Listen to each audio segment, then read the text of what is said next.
নাও আজকে আমি বানাই ফেলেছি পিঠে। তোমরা খালি পিঠে বানায় বানায় ছবি দাও, ভিডিও ছাড়ো।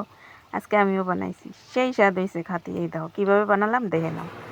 পাকা কলা রেখে দিয়েছিলাম ফ্রিজারে, যা খাওয়া হয়েছিল না। আর তার সাথে ছিল খানিক নারকেল, আজকে বের করেছি। বের করে কাঁটা চামচ দিয়ে গুতোই গুতোই তারে ম্যাশ করে নিছি। তার মধ্যে দিছি খানিক দুধ, যেটা আমি অফ ক্যামেরায় আমি ভিডিও করিনি, আমার হাতে কাজ ছিল, আমি ভিডিও করতে পারিনি। আর তার সাথে দিছি এক চুটকির মতো বেকিং সোডা, আর তারপরে দিছি হচ্ছে ময়দা। যাই হোক কতটুকু কি দিছি অত মাপাজুপা করিনি, আধা ঘন্টা রেখে দিছিলাম। এইবারে যে তেল গরম করে নিছি, এই দেখো গোল গোল করে দিতে যাচ্ছিলাম। তার যে এরা মকরমার ঢেকি আমি পিঠে আটা আমি কিছুই বানাতে পারি না, আমার পক্ষে সম্ভব নয়। দেখো গোল করে দিতেছি, তার সে লম্বা এই গেল খানিক পরে। দেখো এইবার দেখো কত জায়গাতে পড়তেছে। হ্যাঁ, আঙ্গুলের চারিপাশ দিয়ে কি একটা অবস্থা। হ্যাঁ, তোমাকেও কি এরকম হয় নাকি জানাবা। তো যাই হোক, এখন করে তো ফেলেছি,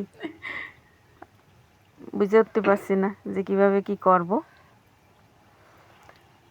জামাই তো আর খাবে না, মেহমান বাড়ির বিয়েন বাড়ির লোকজন তো আর আসবে না, সোয়াল মেয়ের বিয়েন শ্বশুর বাড়ির লোকজন তো আর আসবে না। তো যাই হোক, এই যে উল্টোই দিছিলাম, সেই জোড়া লাগাতার সাথে জোড়াই লেগে রয়েছে, তা ছাড়াতে পারলাম না।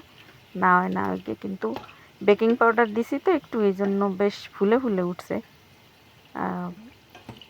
দেখেন বেশ বড় বড় এবং ফুলে ফুলে উঠছে। আচ্ছা, আমি কিন্তু লবণ দিই না, ঠিক আছে। অনেকে কিন্তু লবণ টবণ দেয় সে মানে মিষ্টি খাবারে। আমাদের দেশে আমি দেখছি সিমাই রান্না করুক, পিঠা বানাক, যাই হোক যে কোনো মিষ্টিতে লবণ দেয়, আমি দিইনি। অল্প একটু চিনি দিয়েছিলাম, আর ওই কলার মিষ্টিতেই মিষ্টি। এটা হচ্ছে দ্বিতীয় ব্যাচ ছিল। তা দ্বিতীয় ব্যাচেরটা মোটামুটি একটু ভালো করে বানাইছিলাম, গোল গোল একটু হয়েছিল। তারই মধ্যে ওই যে একটা রয়েছে কানা, এই যে কানা, এই কানা যে গন্ধে পড়ে গেছিলো আমি বুঝতে পারিনি।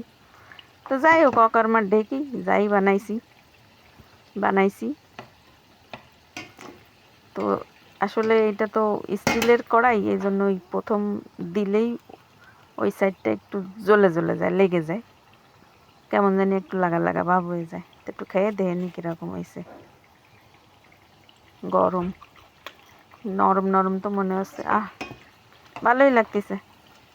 একটু মিষ্টি কম লাগতেছে, কিন্তু মিষ্টি খাবার পিঠা টিঠা মনে হয় ঠান্ডা হইলে একটু মিষ্টি বাড়ে নাকি।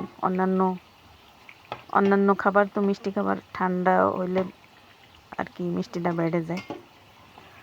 তো যাই গে, আমিও এমনিতেও মিষ্টি কমই খাই, অল্প একটু চিনি দিছি আমি, আর কলার মিষ্টিতেই মিষ্টি হবে। তো দুই ব্যাচেই আলহামদুলিল্লাহ আমার পিঠে বানানো শেষ। এই পিঠে আমি একাই খাবো, আর কেউ খাবে না। ভালোই লাগতেছে, আমি একটু খেয়ে দেখলাম, আপনাদের লোভ দিচ্ছি।